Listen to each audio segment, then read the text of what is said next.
Motivational.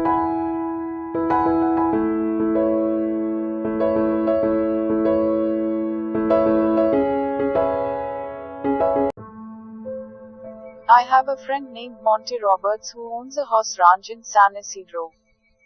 He has let me use his house to put on fundraising events to raise money for youth at risk programs. The last time I was there, he introduced me by saying, "I want to tell you why I let Jack use my horse."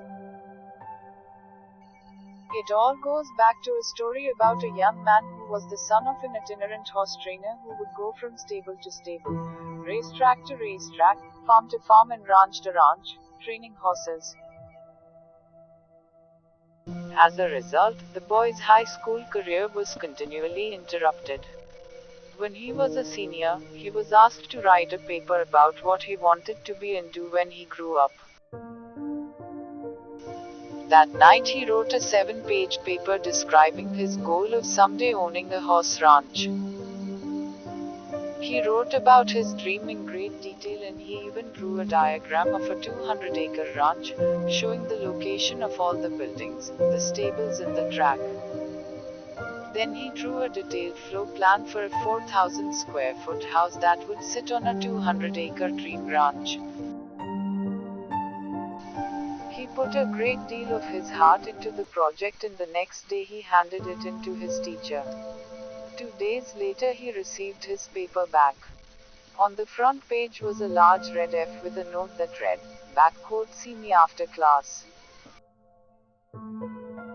The boy with the dream went to see the teacher after class and asked, "Why did I receive an F?" The teacher said, "This is an unrealistic dream for a young boy like you. You have no money. You come from an itinerant family. You have no resources. Owning a horse ranch requires a lot of money. You have to buy the land. You have to pay for the original breeding stock, and later you'll have to pay large stud fees. There's no way you could ever do it." Then the teacher added, "If you will rewrite this paper with a more realistic goal, I will reconsider your grade." The boy went home and thought about it long and hard. He asked his father what he should do. His father said, "Look, son, you have to make up your own mind on this. However, I think it is a very important decision for you."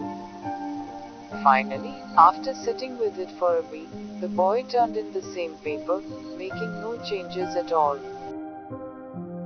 He stated, "You can keep the F and I'll keep my dream." Monty then turned to the assembled group and said, "I tell you this story because you are sitting in my 4,000 square foot house in the middle of my 200-acre horse ranch. I still have that school paper framed over the fireplace." He added, "The best part of the story is that 2 summers ago that same school teacher brought 30 kids to camp out on my ranch for a week. When the teacher was leaving, he said, 'Look, Monty, I can tell you this now. When I was your teacher, I was something of a dream stealer. During those years I stole a lot of kids' dreams. Fortunately you had enough gumption not to give up on yours.'" Moral: don't let anyone steal your dreams. Follow your heart, no matter what. No dream is too big or too small when one works hard to live it. One should always